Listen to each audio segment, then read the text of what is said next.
یا پھر مجوسی کا ذبیحہ تھا، لہذا حرام ہے۔ وان کر البائے، اور بائے انکار کرے۔ تو اس سلسلے میں علامہ ابن نجم فرما رہے ہیں کہ اس مسئلے کو ابھی تک ہم نے صراحت کے ساتھ نہیں دیکھا، لیکن یہاں جو دلیلیں پیش ہوئی، جو قاعدے پیش ہوئے، فقہا کا جو قول ہے، کہتے ہیں مقتضا قولہم القول قول لمدعی البطلان، فقہا کے قول کے تقاضے کے مطابق بات اس کی مانی جائے گی جو بطلان کا دعویٰ کرے، یعنی اصل میں بیع کا نہ ہونا ہے، لکونہ منکرن اصل البیع، کیونکہ وہ اصل بیع کا منکر ہے۔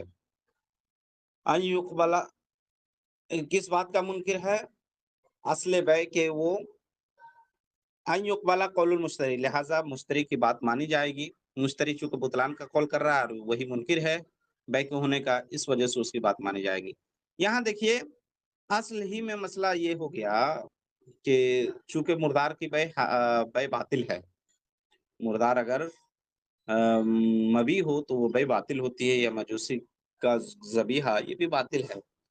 تو یہاں وصف میں اختلاف نہیں ہے، ڈائریکٹ اصل میں اختلاف ہے۔ جب ڈائریکٹ اصل میں اختلاف ہے تو یہاں اصل نہ ہونا ہے، اور وہاں جو بات تھی توان اور کرہن کی، وہاں ایک وصف میں اختلاف تھا، تو اصل بیع میں وہاں اختلاف نہیں تھا، اس وجہ سے وہاں ہم نے عام حالت کو لیا ہے کہ عام حالتوں میں کیا بیچا جاتا ہے اور اسی کو اصل قرار دیا ہے۔ لیکن یہاں چونکہ اصل مبیح میں اختلاف ہو گیا، ایسا اختلاف ہے کہ جس کی وجہ سے بیع باطل ہوا کرتی ہے، تو اس وجہ سے یہاں بیع کا نہ ہونا اصل بتاتے ہوئے یہاں کہہ رہے ہیں کہ مشتری کی بات مان لی جائے گی، کیونکہ مشتری مدعی ہے، بطلان ہے۔ وباعتبار ان الشاۃ فی حال حیاتها محرمۃ، اور اس اعتبار سے بھی ایک ضابطہ یہ بھی ہے کہ دیکھیے الاصل فی الاشیاء الاباحہ، اشیاء میں اصل اباحت ہے۔ اس جو ہم ضابطہ پڑھ رہے ہیں لیکن لا یزول اس ضابطے کے تحت یہ بھی بات آئے گی، یہ ضابطہ آئے گا ذیلی ضابطے میں کہ اشیاء میں اصل اباحت ہے، لیکن اس سے کچھ چیزیں مستثنا ہیں۔